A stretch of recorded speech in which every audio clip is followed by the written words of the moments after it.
여러분, 나이 들수록 주변 사람들이 하나둘 조용히 떠난다고 느끼신 적 있으신가요?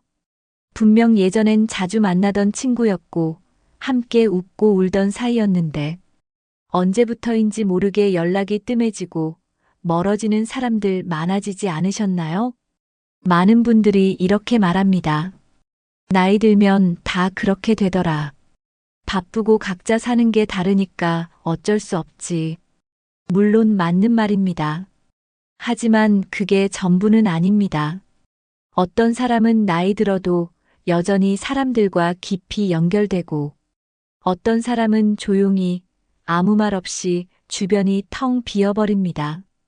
그 차이는 무엇일까요? 관계가 끊어지는 이유는 단순히 시간이 흐른다고 해서가 아닙니다.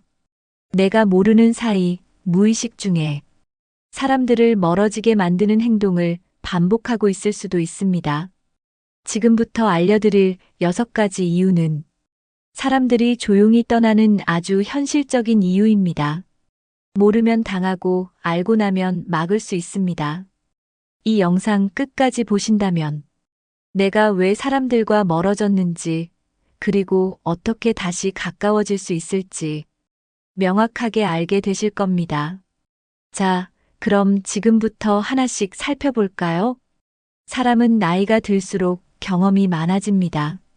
그 경험이 지혜가 되기도 하지만 때로는 고집으로 바뀌기도 하죠. 특히 본인이 옳다고 믿는 방식에만 익숙해지면 다른 사람의 말을 들으려 하지 않게 됩니다. 처음에는 단순한 의견 차이였지만 자꾸 반복되면 상대는 지쳐갑니다. 그 사람이 내 말에 반박하거나 조언을 하면 괜히 기분이 상하고 나도 모르게 불쾌한 말이 나오기도 하죠. 이런 상황이 쌓이면 결국 상대방은 거리를 두게 됩니다. 그 사람은 갈등이 싫어서 조용히 연락을 끊습니다. 하지만 우리는 그 이유조차 모른 채 서운함만 느끼게 되죠. 고집은 나도 모르게 사람들을 밀어내는 행동입니다. 고집이 센 사람은 대화가 어렵고 함께 있으면 피곤하다는 인식을 줍니다. 그래서 결국 조용히 떠나게 됩니다. 고집을 내려놓는 건 체면을 잃는 게 아니라 관계를 지키는 지혜입니다. 나이 들수록 더 유연해지려는 노력이 필요합니다. 나이가 들면 새로운 걸 받아들이는 게 점점 어렵게 느껴집니다. 젊은 세대의 말, 행동, 생각이 어색하고 낯설게 느껴지죠. 그러다 보니 점점 자신만의 생각 속에 머무는 시간이 많아집니다. 문제는 그 세계가 점점 좁아진다는 겁니다.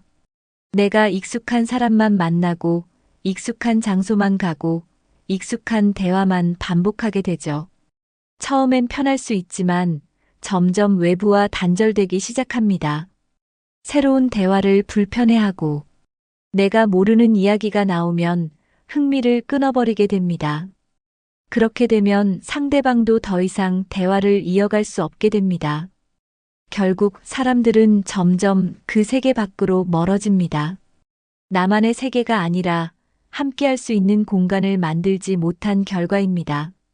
사람은 연결되어 있어야 건강한 법인데 그 끈이 끊어지면 외로움과 고립이 찾아옵니다. 내 생각이 전부가 아닐 수 있다는 여유, 다른 사람의 시선도 존중해보는 자세가 관계를 회복하는 첫걸음입니다. 사람과 사람 사이에서 가장 중요한 건 바로 이해하려는 마음입니다. 하지만 나이가 들면서 이 마음이 점점 줄어들기도 합니다. 저 사람은 왜 저럴까 보다는 내가 맞고 제가 틀렸다는 생각이 먼저 들기 시작하죠. 이해가 아니라 판단부터 하는 습관이 생깁니다. 상대방이 고민을 말해도 충고나 비판부터 하게 되고 그 사람은 더 이상 속마음을 꺼내지 않게 됩니다. 특히 젊은 세대와 이야기할 때 그 차이를 받아들이기보다 고쳐야 한다고 느낄 수도 있습니다. 이런 태도는 무의식 중에 상대방을 위축시키고 결국 관계는 점점 멀어집니다. 이해하는 마음이 없으면 상대는 대화에서 따뜻함을 느끼지 못하고 시간이 지날수록 연락도 줄어들게 되죠. 상대의 입장에서 한 번이라도 생각해 보는 습관, 그 작은 노력이 관계를 지키는 힘이 됩니다. 공감은 나이와 상관없이 배울 수 있는 능력입니다. 나이가 들수록 대화가 줄어든다고 느끼는 분들이 많습니다. 젊었을 때는 밤새워 이야기하던 친구가 있었지만, 이제는 인사 한마디 나누기도 어색한 관계가 되어버리죠. 예전엔 고민도 나누고 속마음도 털어놓았는데, 요즘은 그냥 날씨 이야기나 안부 정도로만 끝나버리는 경우가 많습니다. 문제는 이렇게 얕은 대화가 계속되면 서로에 대한 관심도 점점 옅어진다는 겁니다. 자연스럽게 연락도 줄고 만남도 줄어들죠. 서로 말이 줄고 마음의 거리도 함께 멀어지게 됩니다. 사람은 깊은 대화를 통해 연결감을 느낍니다. 하지만 그 깊이가 없어지면 관계는 금방 흔들립니다. 특히 내가 일방적으로 이야기만 하거나 상대의 말에 진심으로 반응하지 않으면 상대는 더 이상 나와 이야기하고 싶어 하지 않게 됩니다. 대화는 기술이 아니라 관심입니다. 진심을 담아 듣고 따뜻하게 반응하는 것만으로도 대화는 훨씬 깊어지고 관계는 다시 가까워질 수 있습니다. 말이 줄었다고 끝난 관계가 아니라 다시 마음을 열면 이어지는 관계일 수 있습니다. 대화 중에 상대방의 말에 얼마나 집중하고 계신가요? 상대가 무슨 말을 했는지 기억나지 않는다면 그건 이미 대화가 아니라 혼잣말일 수도 있습니다. 관계는 듣는 태도에서부터 무너지기 시작합니다. 상대가 이야기할 때 고개를 끄덕이거나 짧게라도 그랬구나 같은 반응을 해주는 것만으로도 상대는 큰 위로를 받게 됩니다. 하지만 무표정으로 듣거나 핸드폰만 보고 있다면 그 순간 대화는 끝난 겁니다. 사람은 자기를 진심으로 들어주는 사람에게 마음을 엽니다. 말의 내용보다 들으려는 태도가 더 중요하죠. 특히 자녀나 손주들과의 대화에서도 마찬가지입니다. 그들이 무슨 이야기를 하든 무시하거나 흘려듣지 말고 한 번이라도 진지하게 반응해 보세요. 관심을 표현하는 것, 그게 대화의 시작입니다. 내가 누군가의 이야기에 집중할 때 그 사람은 나를 신뢰하게 되고 관계는 훨씬 단단해집니다. 사람과 사람 사이를 이어주는 가장 중요한 끈은 바로 대화입니다. 대화가 끊기면 관계도 끊어집니다. 아무리 오래된 인연이라도 오랫동안 연락이 없으면 어색해지기 마련입니다. 특히 요즘은 전화 한 통, 문자 하나, 그 사소한 연락이 큰 의미가 되기도 합니다. 하지만 바쁘겠지, 굳이 내가 먼저 연락해야 하나. 이런 생각들이 관계를 멀어지게 만들죠. 또한 나 스스로도 말을 줄이게 되는 경우가 많습니다. 얘기해봤자 뭐해, 다들 자기 일 바쁜데 하는 생각들이 스스로를 고립시키는 이유가 됩니다. 대화는 서로를 잊지 않게 해주는 연결고리입니다. 말을 하지 않으면 결국 마음도 다치게 됩니다. 먼저 말을 건네고 먼저 안부를 묻는 용기가 필요합니다. 한 달에 한 번, 아니, 1년에 한 번이라도 괜찮습니다. 그 한마디가 관계를 이어주는 힘이 될 수 있습니다. 말이 끊긴 관계는 돌아오지 않습니다. 끊어지기 전에 대화를 다시 이어가 보세요. 중장년이 되고 나면 일상의 변화가 많아집니다. 자녀가 독립하면서 부모로서의 역할이 줄어들고 한편으로는 건강 문제나 부모 봉양 같은 부담이 커지죠. 또 은퇴 전후에는 생활 패턴도 바뀌고 하루하루를 챙겨야 하는 일이 많아집니다. 이런 변화 속에서 자연스럽게 사람을 만나는 시간이 줄어듭니다. 요즘은 바빠서 연락 못했어라는 말이 자주 나오죠. 하지만 이렇게 조금씩 멀어진 관계는 다시 이어지기 어렵게 됩니다. 한동안 연락이 없었던 사람에게 다시 전화를 걸거나 만나자고 말 꺼내는 것도 괜히 어색하고 머뭇거리게 되죠. 그러다 보면 어느새 주변에 사람이 없다는 걸 느끼게 됩니다. 문제는 그 공백을 채우기가 생각보다 어렵다는 거예요. 시간이 지났다고 해서 자동으로 다시 가까워지진 않거든요. 지금 내가 바쁘고 정신없다 하더라도 잠깐의 안부 인사, 짧은 연락이라도 해보는 게 관계를 유지하는데 큰 힘이 됩니다. 삶이 바쁘다고 해서 사람까지 잃으면 나중엔 그 바쁨이 외로움으로 바뀔 수도 있습니다. 사람을 멀어지게 만드는 말 중 하나가 나도 바빠서 그래라는 말입니다. 상대는 관심을 기대했는데 그 말은 마치 거절처럼 들릴 수 있죠. 물론 진짜로 바쁜 일정일 수도 있지만 그 말이 반복되면 상대는 서운함을 느끼게 됩니다. 저 사람은 이제 나와 시간 보내는 게 귀찮은가? 이렇게 생각하게 되죠.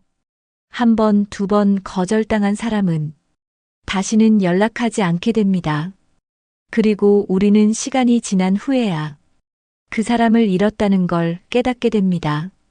바쁘다는 말은 때로 관계를 멀어지게 만드는 무심한 표현이 될 수 있습니다. 상대에게 지금은 어렵지만 다음엔 꼭 보자. 이런 따뜻한 말 한마디만 더해도 달라질 수 있어요. 바쁠수록 더 따뜻한 태도가 필요합니다. 마음을 표현하지 않으면 전달되지 않아요. 바쁘다는 핑계가 소중한 사람을 잃는 이유가 되지 않도록 작은 말투 하나도 신경 써보세요. 좋은 관계는 서로의 사정과 입장을 이해하고 배려할 때 유지됩니다. 하지만 나이가 들수록 내 기준이 강해지면서 상대에 대한 배려가 줄어들 수 있어요. 예전엔 상대가 불편해할까봐 조심하던 말들도 이젠 그냥 내 생각 말한 거야 라고 가볍게 넘기곤 하죠.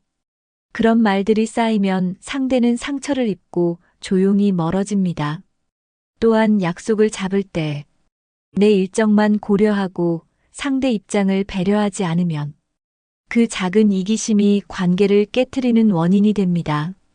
사람은 말로 이어지고 배려로 깊어지는 존재입니다. 그게 없으면 아무리 오래된 관계라도 금방 멀어지게 됩니다. 특히 중장년이 되면 서로 상황이 다르고 여유도 다르기 때문에 배려 없이는 관계가 유지되기 어려워요. 작은 말 한마디, 시간 조율 하나에도 상대에 대한 배려가 담겨 있다면 그 관계는 훨씬 오랫동안 따뜻하게 이어질 수 있습니다. 나이가 들수록 마음이 허전해지고 누군가에게 기대고 싶을 때가 많아집니다. 하지만 그 기대가 지나치면 관계에 무게를 주게 됩니다. 자주 연락해 주길 바라고 더 자주 만나 주길 바라는 마음이 커지죠. 처음에는 이해해 주던 사람도 시간이 갈수록 부담을 느끼게 됩니다. 특히 상대가 바쁘거나 여유가 없을 때 그 기대는 압박으로 느껴질 수도 있습니다. 내가 이 사람을 챙겨야 하나? 라는 생각이 들면 서서히 연락을 피하게 됩니다. 상대에게 감정의 짐을 모두 넘기면 그 관계는 건강할 수 없습니다. 관계는 서로 나눌 때 유지되는 거지. 한 사람이 짊어지는 게 아니니까요. 기대는 해도 되지만 그 기대를 표현하는 방식에는 여유가 필요합니다. 내가 없으면 난 안 돼가 아니라 함께해서 고맙다는 마음으로 접근해 보세요. 상대방도 나도 편안한 거리감이 유지돼야 오래가는 관계가 됩니다. 의지보다는 함께 나눌 수 있는 태도가 중요합니다. 사람에게 너무 많은 걸 기대하면 작은 실망에도 마음이 무너집니다. 이 사람은 내 마음을 왜 몰라줄까? 이 정도는 해줘야 하지 않나 하는 생각이 쌓이게 되죠. 하지만 대부분의 실망은 내가 만든 기대에서 비롯됩니다. 상대는 그런 기대를 알지 못한 채 내 눈밖에 나버리게 되는 경우도 있어요. 그러다 보면 예전처럼 가까웠던 사람에게도 괜한 서운함을 갖게 되고 점점 멀어지게 됩니다. 특히 내가 이렇게 해줬으니까 너도 해줘야지라는 생각은 관계를 거래처럼 만들어버립니다. 그런 분위기에 상대는 마음을 닫게 됩니다. 기대를 내려놓는다고 해서 사람에게 무관심해지는 건 아닙니다. 오히려 기대 없이 바라볼 때 관계는 훨씬 가볍고 따뜻해질 수 있어요. 적당한 거리에서 바라보며 서로를 이해하는 마음이 쌓일 때 실망도 줄고 관계도 오래 유지됩니다. 중장년 이후의 인간관계에서 가장 중요한 키워드는 자립입니다. 혼자서도 잘 지내는 사람에게는 사람들이 자연스럽게 끌리게 돼요.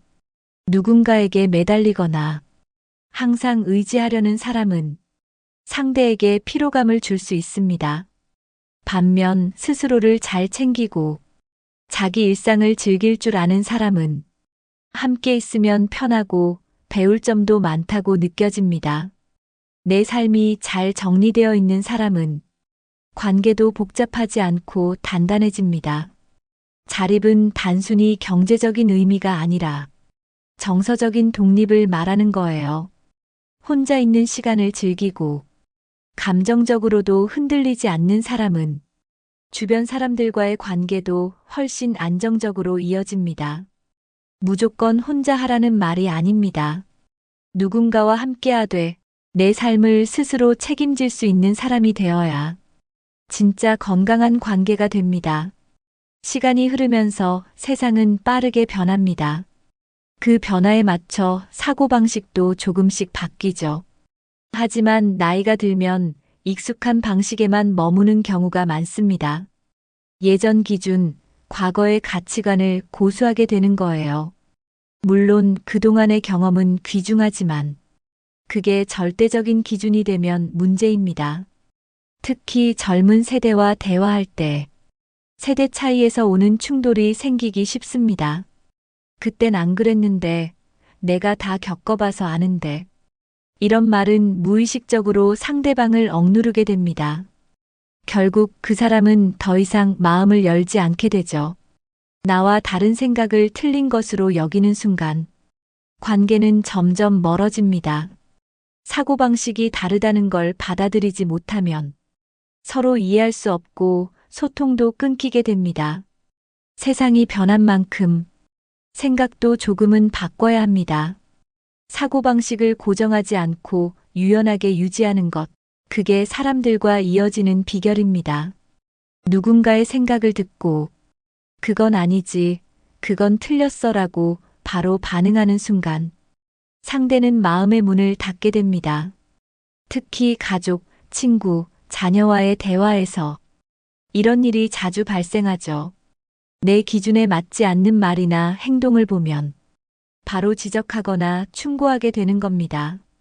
하지만 그런 반응은 상대를 이해하려는 게 아니라 바꾸려는 시도로 느껴져요. 그 순간 대화는 멈추고 마음의 거리도 멀어집니다. 사람은 누구나 자기만의 생각이 있고 그걸 존중받고 싶어 합니다. 틀렸다고 단정하기보다 왜 그렇게 생각해? 라고 물어보는 자세가 필요합니다. 상대방이 다르게 생각한다고 해서 그게 반드시 잘못된 건 아니니까요. 생각을 나누되 강요하지 않는 태도. 그게 대화를 이어가는 핵심입니다. 다름을 받아들이는 유연함. 그게 진짜 어른스러움입니다. 나이와 상관없이 사람들과 잘 지내는 사람들의 공통점은 바로 열린 마음입니다. 항상 배우려 하고 새로운 걸 받아들이는 자세가 몸에 배어 있는 거죠. 이런 사람들은 젊은이들과도 거리감 없이 소통하고 주변에 사람이 끊이지 않습니다. 반대로 마음을 닫은 사람은 아무리 말을 많이 해도 통하지 않게 느껴집니다. 내 틀에만 갇혀 있으면 관계는 점점 단절되기 마련입니다. 열린 마음은 특별한 기술이 아니라 작은 태도에서 시작됩니다. 낯선 주제에도 고개를 끄덕여주고 다른 의견에도 그럴 수도 있겠네라고 말해보는 거예요. 처음엔 어색할 수 있어도 그런 자세가 반복되면 사람들은 그 따뜻함에 끌리게 됩니다. 열린 마음을 가진 사람 곁엔 세대도 나이도 상관없이 사람들이 모이게 되어 있습니다. 마음을 여는 건 나이와 상관없이 언제든 시작할 수 있는 변화입니다. 나이가 들수록 과거를 자주 떠올리게 됩니다. 젊었을 때의 추억, 성공했던 일, 즐거웠던 순간들이 자꾸 생각나죠. 그 시절이 그리운 건 당연합니다. 하지만 그 기억에만 머물다 보면 지금의 삶을 놓치게 됩니다. 과거의 이야기를 반복하다 보면 현재를 함께 살아가는 사람과의 연결이 끊어집니다. 특히 자녀나 손주들과의 대화에서 과거 이야기만 계속하면 점점 공감대가 줄어들게 됩니다. 지금 세상은 빠르게 변하고 있고 사람들도 새로운 것에 관심을 가집니다. 그 안에서 나는 어떤 모습으로 살고 있을까요?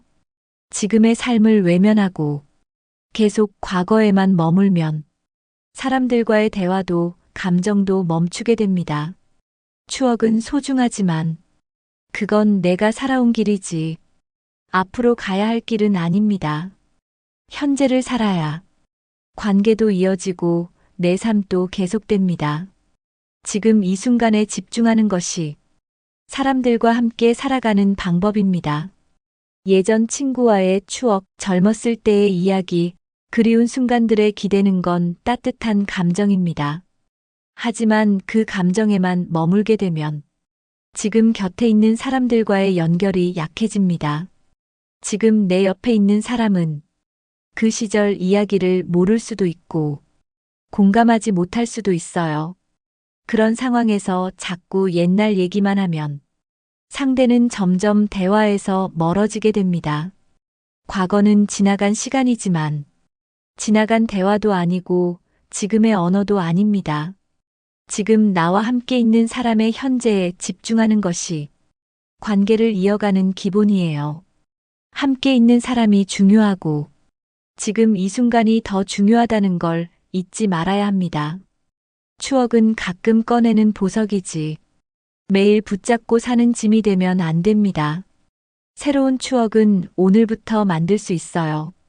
지금 사람들과 새로운 이야기를 쌓아가는 것이 더 오래가는 관계를 만드는 길입니다. 지나간 시간은 다시 돌아오지 않습니다. 그걸 알면서도 우리는 자꾸 그때로 돌아가려 하죠. 하지만 그 순간만 바라보면 지금 곁에 있는 사람을 놓치게 됩니다. 현재의 나는 과거보다 더 많은 걸 알고 있고 더 많은 걸 나눌 수 있는 사람이에요. 그런 나를 믿고 지금의 시간을 충실히 살아야 관계도 내 삶도 건강하게 이어집니다. 사람들은 과거보다 지금 나의 진심과 태도를 보고 가까워집니다. 현재를 살아가는 데 집중하고 새로운 경험을 하며 지금의 나로서 의미 있는 관계를 만들면 됩니다. 지금 나와 함께 있는 사람이 미래의 소중한 추억이 될 수 있다는 걸 기억하세요. 사람은 과거가 아니라 현재의 모습으로 사랑받는다는 걸 잊지 마세요. 오늘 영상에서는 사람들이 조용히 떠나는 6가지 이유를 함께 살펴봤습니다. 나이가 들면서 고집이 생기고 대화는 줄어들고 서로를 배려하기보단 기대만 하게 되고 사고방식의 차이와 과거에 머무르는 습관까지 이 모든 건 시간이 흘러서가 아니라 작은 행동 하나하나, 말투 하나하나에서 시작됩니다. 우리가 그걸 의식하고 조금만 바꿔나간다면 관계는 다시 회복될 수 있고 외로운 노년이 아니라 따뜻한 관계 속에서 행복한 시간을 보낼 수 있습니다. 지금부터라도 실천해 보세요. 내 말투, 내 태도, 내 생각을 하나씩 돌아보는 것만으로도 충분합니다. 여러분은 오늘 이야기 중에서 어느 부분이 가장 마음에 와닿으셨나요? 또 지금 떠나버린 관계가 있다면 다시 이어보고 싶은 마음도 있으신가요? 여러분의 생각을 댓글로 함께 나눠주세요. 이 영상이 도움이 되셨다면 좋아요와 구독, 그리고 주변 분들과의 공유도 부탁드립니다. 마음을 여는 순간 사람은 다시 돌아옵니다. 우리는 혼자가 아닙니다.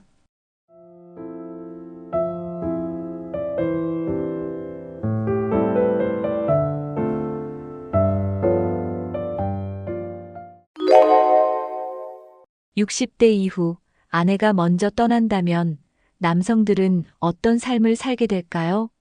이는 많은 남성들이 한 번쯤 고민해 봤을 문제일 겁니다.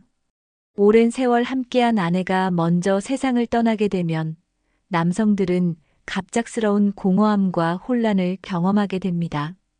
아내는 단순히 가족의 일원일 뿐만 아니라 가정을 돌보고 일상을 관리하며 정서적 안정감을 주는 중심적인 존재입니다.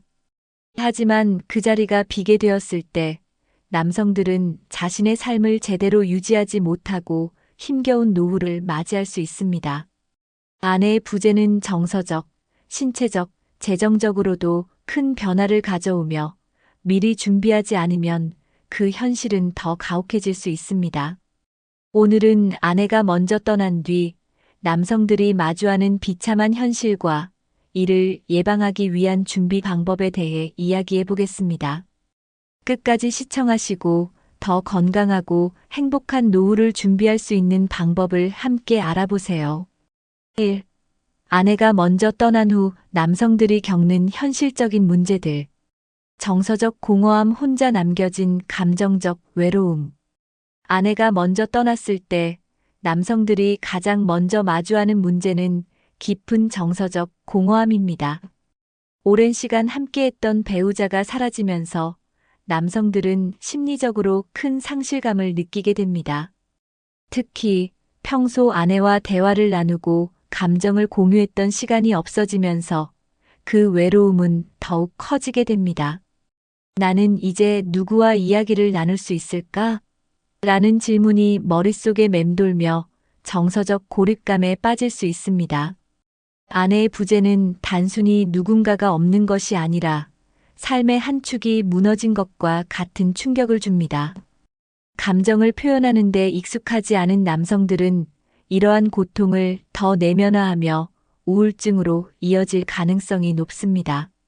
특히 친구나 가족과의 교류가 적었던 남성일수록 이 고립감은 더 심각해질 수 있습니다. 외로움은 건강에도 부정적인 영향을 미쳐 심장질환, 면역력 저하와 같은 문제로도 이어질 수 있습니다. 따라서 아내가 있을 때부터 정서적 독립성을 키우고 사회적 관계를 넓히는 것이 중요합니다. 혼자가 되는 현실은 피할 수 없을지라도 그 고립감을 줄이는 준비는 미리 할 수 있습니다. 가사와 생활 관리에 어려움, 자립하지 못한 삶의 흔들림. 아내가 가정을 책임져 왔던 경우 남성들은 일상적인 가사와 생활 관리에서 큰 어려움을 겪게 됩니다. 아내가 있을 때는 당연했던 식사 준비, 청소, 세탁 같은 일들이 혼자 남겨졌을 때는 막막한 숙제가 됩니다. 예를 들어 간단한 식사조차 준비하지 못해 편의점 음식이나 외식에 의존하는 일이 빈번해질 수 있습니다. 이렇게 불규칙하고 영양이 부족한 식단은 건강 문제로 이어질 가능성이 큽니다. 집안 청소와 세탁을 관리하지 못하면 생활 환경이 점점 불편하고 비위생적으로 변하게 됩니다. 특히 나이가 들수록 체력이 약해지기 때문에 이런 일들을 처리하는 데 드는 부담은 더욱 커질 수 있습니다. 이러한 변화는 남성들에게 스스로 무능하다는 느낌을 주며 삶의 질을 급격히 떨어뜨릴 수 있습니다. 아내가 먼저 떠난 이후의 삶을 안정적으로 유지하기 위해서는 가사 능력을 미리 키워두는 것이 중요합니다. 간단한 요리법을 배우거나 집안일을 분담하는 연습을 통해 자립적인 생활 관리 능력을 갖추는 것이 필요합니다. 이는 단순히 실용적인 능력을 넘어서 스스로 삶을 책임질 수 있는 자신감을 심어주는 데도 큰 도움이 됩니다. 사회적 고립, 인간관계의 축소와 고독감. 아내가 먼저 세상을 떠나면 많은 남성들은 사회적 고립을 경험하게 됩니다. 보통 가정 내에서 아내는 인간관계의 중심 역할을 하며 남편을 친구나 가족과 연결해주는 다리 역할을 하는 경우가 많습니다. 하지만 아내가 떠난 후 기존의 가족 모임이나 친구들과의 교류도 자연스럽게 줄어들게 됩니다. 특히 은퇴 이후에는 일터에서의 인간관계도 사라지기 때문에 사회적 관계는 더 축소될 가능성이 큽니다. 이렇게 고립된 상황에서 남성들은 이제 누구와 시간을 보내야 할까? 라는 고민에 빠지며 외로움과 고독감을 느낄 수밖에 없습니다. 인간관계가 단절되면 정서적인 지지 기반이 약해지고 이는 우울증이나 불안감으로 이어질 수 있습니다. 또한 사회적 고립은 심리적 문제뿐 아니라 신체 건강에도 영향을 미쳐 치매와 같은 질환의 위험을 높일 수 있습니다. 이를 방지하려면 아내가 있을 때부터 인간관계를 넓히고 스스로 사회적 활동에 참여하는 습관을 들이는 것이 중요합니다. 예를 들어 지역 모임, 동호회, 봉사활동 등 사회적 네트워크를 확장할 수 있는 활동에 참여하면 고독감을 줄이고 정서적인 안정감을 유지할 수 있습니다. 아내가 떠난 후에도 사회적 관계를 유지하려는 노력은 삶의 질을 지키는데 핵심적인 역할을 할 것입니다. 2. 남성들이 겪는 건강상의 위험 증가.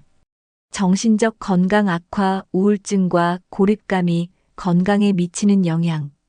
아내가 먼저 떠난 뒤 남성들에게 가장 흔히 나타나는 문제 중 하나는 정신적 건강 악화입니다. 사랑하는 사람을 잃은 상실감은 남성들에게 깊은 충격을 주며 심한 경우 우울증으로 이어질 수 있습니다. 특히 감정을 표현하거나 공유하는데 익숙하지 않은 남성들은 고립감과 슬픔을 혼자 끌어안는 경향이 있습니다. 이렇게 감정을 내면화하면 심리적 문제가 신체 건강으로까지 번질 수 있습니다. 예를 들어 스트레스와 우울감은 면역력을 약화시키고 심장병, 고혈압 같은 질환의 위험을 높일 수 있습니다. 또한 만성적인 스트레스는 식욕 저하나 수면 장애를 초래하며 이는 전반적인 삶의 질을 떨어뜨립니다. 정신적 건강을 지키기 위해서는 감정을 억누르기보다 주변 사람들과 대화하거나 전문가의 도움을 받는 것이 중요합니다. 상담이나 심리치료는 상실감을 건강하게 극복할 수 있는 강력한 도구가 될 수 있습니다. 또한 취미 생활이나 야외 활동 등을 통해 우울감에서 벗어나고 삶에 활력을 불어넣는 것도 도움이 됩니다.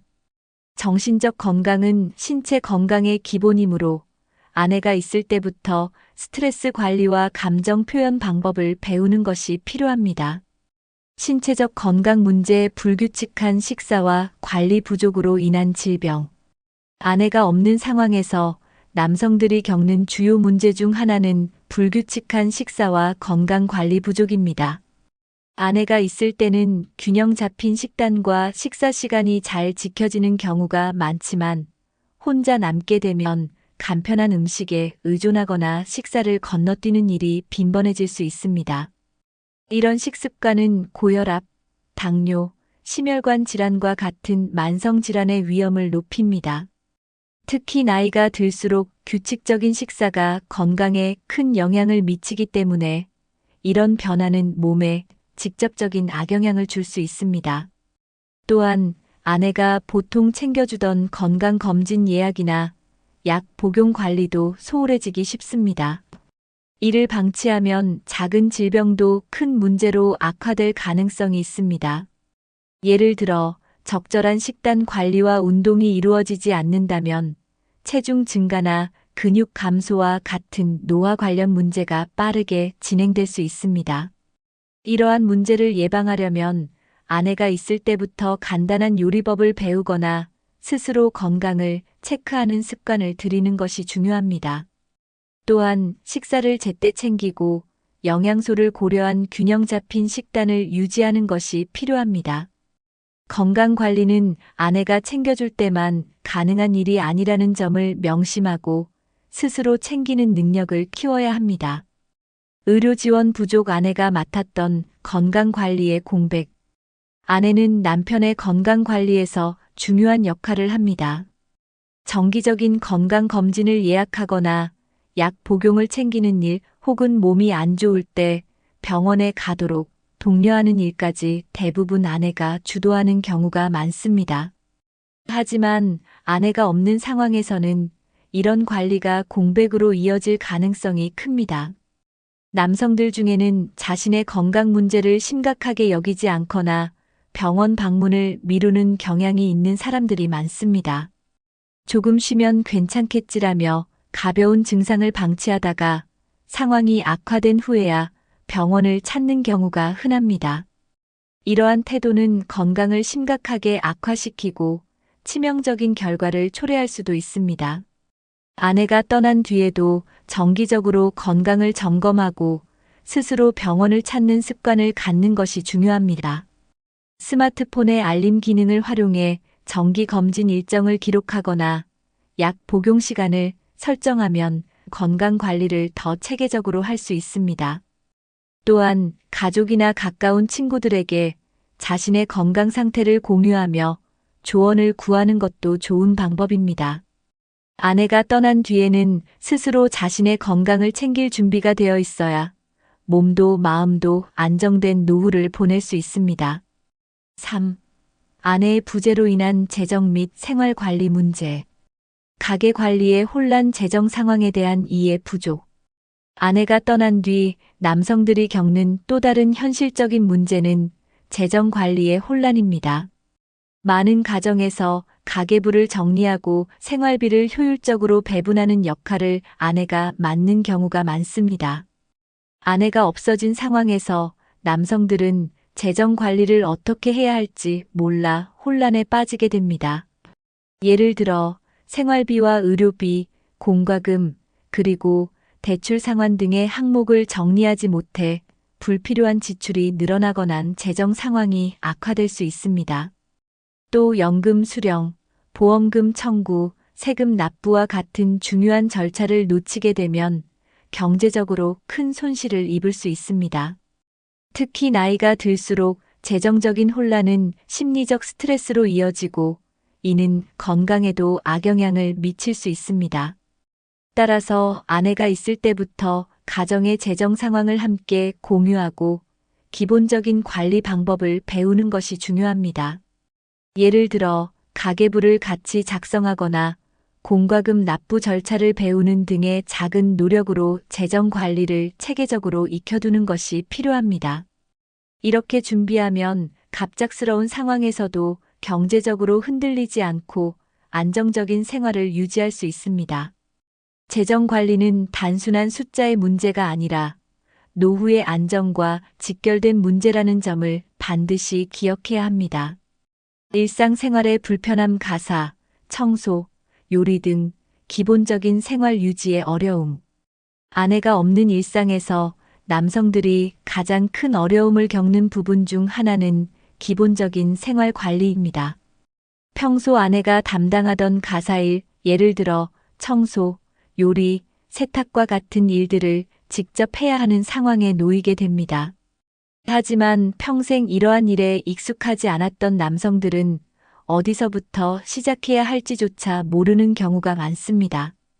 예를 들어 설거지나 세탁기 사용법조차 익숙하지 않아 쌓여가는 집안일로 인해 스트레스를 받는 경우도 많습니다. 이런 생활 관리의 어려움은 생활 환경의 악화를 가져오고 더 나아가 정신적, 육체적 피로로 이어질 수 있습니다. 또 요리를 하지 못해 편의점 도시락이나 즉석식품에 의존하는 경우 건강 문제로까지 연결될 수 있습니다. 이 문제를 예방하려면 아내가 있을 때부터 가사를 분담하고 생활 관리 능력을 키우는 것이 중요합니다.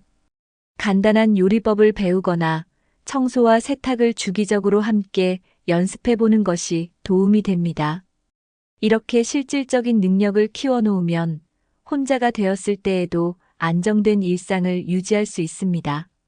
가사는 단순히 집안일이 아니라 자신의 삶을 스스로 책임질 수 있는 중요한 능력이라는 것을 잊지 마세요. 갑작스러운 경제적 부담, 의료비, 생활비 등 관리의 공백. 아내가 떠난 뒤 남성들이 가장 두드러지게 느끼는 문제 중 하나는 갑작스럽게 늘어나는 경제적 부담입니다. 평소에는 아내가 챙기던 의료비, 생활비, 각종 공과금 관리와 같은 세부적인 재정적 책임이 모두 남편에게 넘어오게 됩니다. 문제는 대부분의 남성들이 이러한 항목들을 관리하는데 익숙하지 않다는 점입니다. 예를 들어 보험금 청구 절차나 연금 활용 방법을 모르는 경우 본인이 받을 수 있는 혜택을 놓칠 수도 있습니다. 또한 갑작스러운 건강 악화로 인해 발생하는 의료비나 간병비는 노후 재정을 심각하게 압박할 수 있습니다. 이런 상황에서 자산 관리나 경제적 계획이 제대로 이루어지지 않으면 남성들은 예상치 못한 재정적 위기에 봉착할 가능성이 큽니다. 더군다나 나이가 들수록 추가 소득을 창출할 수 있는 기회는 줄어들기 때문에 이런 경제적 공백은 더욱 치명적일 수 있습니다. 이를 예방하려면 아내와 함께 있을 때부터 재정적인 투명성을 높이고 가계 상황을 공유하는 것이 중요합니다. 예를 들어 재산 목록, 각종 계좌 정보, 보험 혜택과 같은 중요한 재정 정보를 미리 정리해두는 습관을 들이세요. 또한 긴급 상황에 대비해 비상금이나 저축을 만들어두는 것도 필수적입니다. 재정 관리의 공백은 미리 준비하고 계획한다면 충분히 막을 수 있습니다. 노후의 재정적 안정은 단순히 돈의 문제가 아니라 안정된 삶을 유지하는 가장 기본적인 토대라는 점을 기억하세요. 4. 비참한 현실을 예방하기 위한 준비 방법. 자립적인 생활 능력 기르기 가사, 요리, 청소 등 실질적 준비. 아내가 먼저 떠났을 때 겪는 많은 문제는 자립적인 생활 능력이 부족한 데서 비롯됩니다. 따라서 아내가 함께 있을 때부터 스스로 일상생활을 관리할 수 있는 능력을 기르는 것이 중요합니다. 우선 간단한 요리법을 배우는 것부터 시작해 보세요. 라면을 끓이는 수준을 넘어 한 끼 식사를 차릴 수 있는 기본적인 요리 능력을 갖추는 것이 필요합니다. 또한 청소와 세탁 같은 가사일은 규칙적으로 직접 해보며 익숙해지는 것이 좋습니다. 예를 들어 세탁기 사용법이나 바닥 청소 요령을 배우면 아내가 없는 상황에서도 깔끔한 생활 환경을 유지할 수 있습니다. 이런 능력은 단순히 집안일을 처리하는 데 그치지 않고 혼자서도 삶을 안정적으로 유지할 수 있는 자신감을 심어줍니다. 아내가 모든 것을 챙겨주던 삶에 익숙해진 남성일수록 자립적인 능력을 키우는 것이 더 중요합니다. 주말이나 여유 시간이 있을 때 부부가 함께 요리를 하거나 가사를 나누는 시간을 가지며 자연스럽게 배우는 것도 좋은 방법입니다. 자립적인 생활 능력은 아내가 떠난 뒤에도 남성들이 일상생활을 안정적으로 유지할 수 있는 가장 중요한 준비 중 하나입니다. 혼자가 되어도 삶의 질을 유지할 수 있도록 지금부터 실질적인 연습을 시작하세요. 건강관리 습관 확립. 스스로 건강을 챙기는 방법. 아내가 떠난 뒤에도 건강을 유지하기 위해서는 스스로 건강을 챙기는 습관을 확립하는 것이 필수적입니다. 아내가 있을 때는 건강검진이나 약 복용, 규칙적인 식사를 자연스럽게 챙길 수 있었겠지만 혼자 남게 되면 이런 부분이 쉽게 소홀해질 수 있습니다. 따라서 지금부터 스스로 건강관리를 실천하는 연습을 시작해야 합니다. 첫 번째로 정기적인 건강검진을 스스로 예약하고 일정을 관리하는 습관을 들이는 것이 중요합니다. 아내가 알아서 해줄 거야라는 생각은 버리고 자신의 건강 상태를 주기적으로 점검하는 주체적인 태도를 가져야 합니다. 두 번째로 규칙적인 운동을 생활화하세요. 걷기, 스트레칭, 가벼운 근력 운동 등 나이에 맞는 활동을 꾸준히 실천하면 신체적 건강뿐만 아니라 정신적 안정감도 유지할 수 있습니다. 세 번째로는 영양이 풍부한 식단을 준비하는 법을 익히는 것입니다. 매 끼니를 간편한 즉석식품으로 해결하다 보면 건강에 악영향을 미칠 수 있습니다. 간단한 재료를 활용한 건강한 요리법을 미리 배워두고 균형 잡힌 식단을 유지하려는 노력이 필요합니다. 네 번째로는 충분한 수면과 스트레스 관리에도 신경 써야 합니다. 수면 부족과 스트레스는 면역력 저하와 만성 질환으로 이어질 수 있으므로 아내가 있을 때부터 스스로 자신을 돌보는 방식을 익히는 것이 중요합니다. 건강 관리는 누군가 대신해 줄 수 있는 일이 아니라 스스로 챙겨야 하는 일임을 명심하고 혼자서도 규칙적으로 실천할 수 있는 습관을 만들어 보세요. 사회적 관계 확장, 취미 생활, 동호회 등을 통해 인간관계 유지. 혼자 남게 되었을 때 가장 두려운 것은 고립된 삶입니다. 사회적 관계를 확장하고 유지하는 것은 아내가 있을 때부터 미리 준비해야 할 중요한 과제입니다. 아내가 없는 상황에서 인간관계가 단절되면 외로움과 고독감에 빠지기 쉽습니다. 이를 예방하기 위해서는 취미 생활이나 동호회 활동 등을 통해 사람들과 교류하는 습관을 들이는 것이 좋습니다. 예를 들어 지역사회에서 운영하는 요리교실, 운동 모임, 독서 동아리 같은 활동에 참여하면 비슷한 관심사를 가진 사람들을 만나고 자연스럽게 새로운 인간관계를 형성할 수 있습니다. 또한 기존의 친구들과 주기적으로 연락을 주고받으며 관계를 유지하는 것도 중요합니다. 요즘 어떻게 지내? 라는 단순한 한마디가 관계를 이어주는 중요한 연결고리가 될 수 있습니다. 가족 외에도 다양한 인간관계를 형성하면 아내가 없는 상황에서도 정서적 지지를 받을 수 있고 삶의 활력을 유지할 수 있습니다. 더 나아가 봉사활동이나 지역 행사에 참여하면 보람도 느끼고 새로운 사람들을 만날 기회도 생깁니다. 혼자서 고립되지 않으려면 사회적 관계는 아내가 있을 때부터 지속적으로 확장하고 유지하는 노력이 필요합니다. 외로움이 찾아오지 않도록 주변 사람들과 적극적으로 연결되고 소통하려는 태도가 가장 큰 힘이 될 것입니다. 5. 아내와 함께 있을 때부터 준비해야 할 것들. 재정 관리의 투명성, 재산, 보험, 금융 지식 공유. 아내가 있을 때부터 재정 관리의 투명성을 높이는 것은 혼자 남겨졌을 때의 재정적 혼란을 예방하는 데 매우 중요합니다. 많은 가정에서 아내가 재정 관리를 주도하다 보니 남편이 가계 상황에 대한 구체적인 정보를 알지 못하는 경우가 흔합니다. 예를 들어 각종 계좌 정보, 보험 가입 내용, 연금 수령 절차와 같은 정보를 공유하지 않았다면 아내가 떠난 뒤 남편은 어디서부터 시작해야 할지 막막해질 수 있습니다. 따라서 지금부터 부부가 함께 재정 상황을 점검하고 공유하는 습관을 들이는 것이 필요합니다. 첫 번째로 재산 목록을 작성하고 서로가 어디에 어떤 자산이 있는지 알 수 있도록 기록하세요. 두 번째로 보험과 연금과 같은 노후 자금의 구체적인 혜택과 청구 방법을 함께 확인해 두세요. 세 번째로 가계부를 작성하거나 온라인 가계 관리 도구를 활용해 수입과 지출을 함께 관리해 보세요. 네 번째로는 비상 상황을 대비해 서로가 알아야 할 금융 정보를 정리한 문서를 만들어 두는 것도 좋은 방법입니다.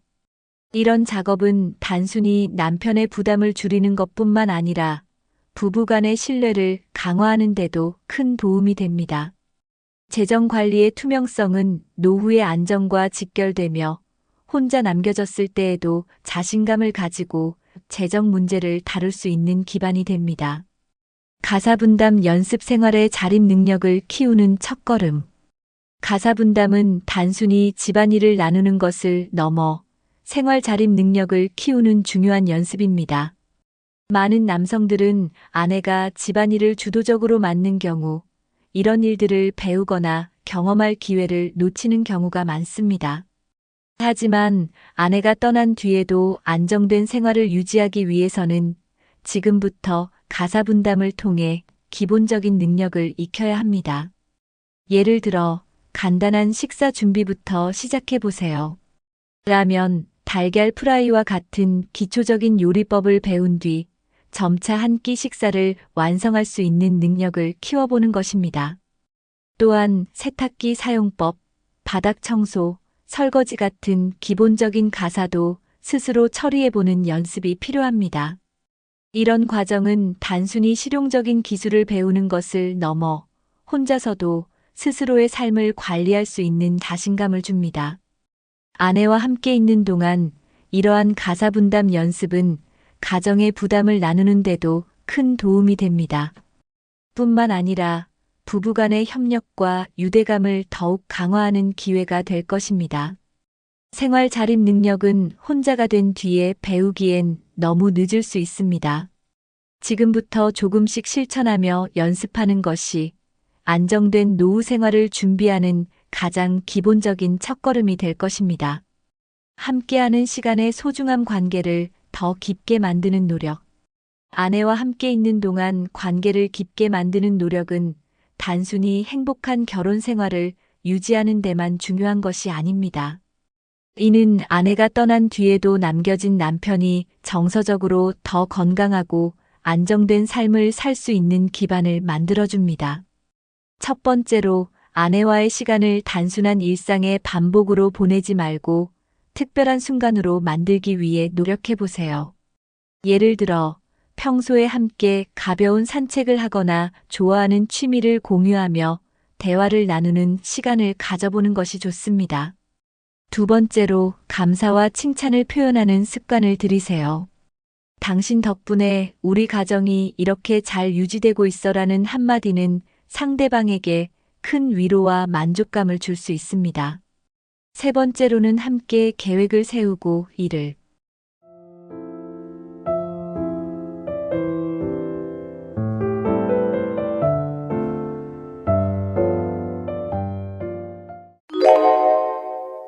같은 상황에서도 어떤 사람들은 스트레스를 받고 어떤 사람들은 여유롭고 긍정적인 태도를 유지합니다. 이 차이는 단순히 성격의 문제가 아니라 생각과 습관의 차이에서 비롯됩니다. 스트레스를 잘 다루는 사람들은 몸과 마음 모두를 건강하게 유지하며 장수의 비결을 실천하고 있습니다. 오늘은 스트레스를 받지 않는 사람들이 가진 특징과 그들의 생활 방식을 통해 더 건강하고 행복한 삶을 만들어가는 방법을 알아보겠습니다. 영상 끝까지 보시면 스트레스를 줄이고 장수로 이어질 수 있는 실천 가능한 팁들을 확인하실 수 있습니다. 1. 스트레스에 강한 사람들의 공통적인 사고방식. 긍정적인 태도, 상황을 밝게 바라보는 능력. 스트레스를 받지 않는 사람들은 어려운 상황에서도 긍정적인 태도를 잃지 않습니다. 이들은 이 또한 지나간다라는 생각으로 문제를 받아들이고 해결 방안을 찾으려는 노력을 합니다. 예를 들어, 예상치 못한 실패를 겪더라도 이 경험이 나를 더 성장하게 만들 것이다라고 스스로를 격려합니다. 긍정적인 태도는 단순히 기분을 좋게 만드는 것이 아니라 몸의 긴장을 풀고 스트레스를 줄이는데 과학적으로도 입증된 효과가 있습니다. 세상을 밝게 바라보는 작은 습관이 스트레스 관리와 장수의 중요한 열쇠가 됩니다. 유연한 사고, 완벽을 추구하지 않고 적응하는 자세. 스트레스에 강한 사람들은 모든 일을 완벽하게 해내려 하지 않습니다. 이들은 상황이 계획대로 흘러가지 않을 때도 다시 시도하면 된다고 생각하며 적응하는 능력을 발휘합니다. 유연한 사고는 문제 해결 능력을 높이고 불필요한 스트레스를 줄여줍니다. 예를 들어, 교통체증으로 약속에 늦게 될 상황에서도 그냥 상황을 받아들이고 늦는다는 연락을 하면 되지라고 여유를 갖습니다. 완벽을 고집하기보다 상황에 적응하는 태도는 삶을 훨씬 가볍게 만들어줍니다. 자기 위로 스스로를 격려하고 다독이는 마음가짐. 스트레스를 받지 않는 사람들은 스스로를 탓하지 않고 위로하는 방법을 잘 알고 있습니다. 실패나 실수를 하더라도 이건 누구나 겪을 수 있는 일이야. 다음번엔 더 잘할 수 있어라며 스스로에게 긍정적인 말을 건넵니다. 자기 위로는 스스로를 이해하고 용서하는 과정에서 중요한 역할을 합니다. 이러한 태도는 스스로를 지치게 하지 않고 오히려 더 나은 결과를 만들어낼 수 있는 에너지를 줍니다. 스트레스를 극복하는 첫걸음은 자기 자신에게 따뜻한 말을 건네는 것입니다. 2. 스트레스 관리에 뛰어난 생활 습관. 규칙적인 운동, 신체 건강과 정신 건강을 동시에 관리. 스트레스를 잘 관리하는 사람들은 규칙적인 운동을 생활의 일부로 만듭니다. 걷기, 요가, 수영과 같은 가벼운 운동은 신체를 건강하게 유지할 뿐 아니라 스트레스를 해소하는 데도 효과적입니다. 운동은 몸에서 엔도르핀을 분비시켜 기분을 좋게 하고 스트레스 호르몬인 코르티솔을 낮춰줍니다. 예를 들어 하루 30분씩 산책을 하면 머리가 맑아지고 마음의 여유가 생긴다는 것을 느낄 수 있습니다.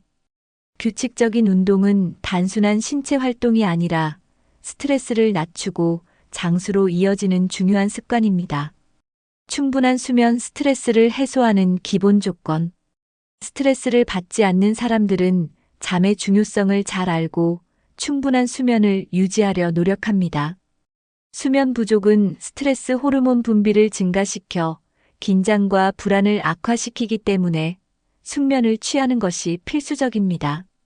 예를 들어 잠자리에 들기 전 스마트폰 사용을 줄이고 일정한 시간에 자고 일어나는 습관을 들이면 수면의 질이 크게 향상됩니다. 충분한 수면은 뇌를 회복시키고 감정을 안정시키며 하루를 긍정적으로 시작하게 만듭니다. 수면은 단순한 휴식이 아니라 몸과 마음의 건강을 지키는 기본 조건입니다. 균형 잡힌 식단, 건강한 몸이 건강한 마음을 만든다. 스트레스를 잘 다루는 사람들은 먹는 음식에도 신경을 씁니다. 균형 잡힌 식단은 몸의 건강뿐만 아니라 정신 건강에도 중요한 영향을 미칩니다. 예를 들어 오메가-3 지방산이 풍부한 생선이나 항산화 성분이 많은 채소와 과일은 스트레스 해소에 도움을 줍니다. 반대로 과도한 카페인이나 당분 섭취는 긴장을 유발하고 불안감을 키울 수 있습니다. 몸에 좋은 음식을 먹으면 에너지가 안정적으로 공급되고 마음의 안정감도 자연스럽게 찾아옵니다. 3. 스트레스 받지 않는 사람들의 대인관계 특징. 독립적이면서도 친밀한 관계 유지. 스트레스를 받지 않는 사람들은 인간관계에서 독립성과 친밀성의 균형을 잘 맞춥니다. 이들은 다른 사람들과 감정적으로 가까운 관계를 유지하면서도 과도하게 의존하거나 기대하지 않습니다. 예를 들어 친구나 가족과 교류를 활발히 하면서도 자신의 삶을 주도적으로 관리하는 태도를 유지합니다. 이런 사람들은 관계에서 부담을 느끼기보다는 서로에게 긍정적인 영향을 주며 더 안정적이고 건강한 관계를 만들어갑니다. 인간관계는 스트레스의 큰 원인이 될 수도 있지만 이 균형을 잘 유지하면 오히려 스트레스 해소의 중요한 수단이 됩니다. 갈등을 회피하지 않고 솔직하게 대화하기. 스트레스 관리에 능숙한 사람들은 갈등을 피하려 하지 않고 솔직하게 대화로 풀어가는 태도를 가집니다. 이들은 작은 오해나 불만이 쌓이지 않도록 즉각적으로 해결하려 노력합니다. 예를 들어 상대방과의 의견 차이가 생겼을 때 감정을 억누르기보다 차분히 자신의 입장을 전달하고 상대의 의견을 듣습니다. 내가 왜 그런 말을 했는지 이해하고 싶어처럼 상대를 이해하려는 태도는 갈등을 줄이고 신뢰를 쌓는 데 큰 도움이 됩니다. 이런 솔직한 대화는 스트레스를 줄이고 관계를 더 건강하게 만듭니다. 주변 사람들에게 긍정적인 에너지를 주는 태도.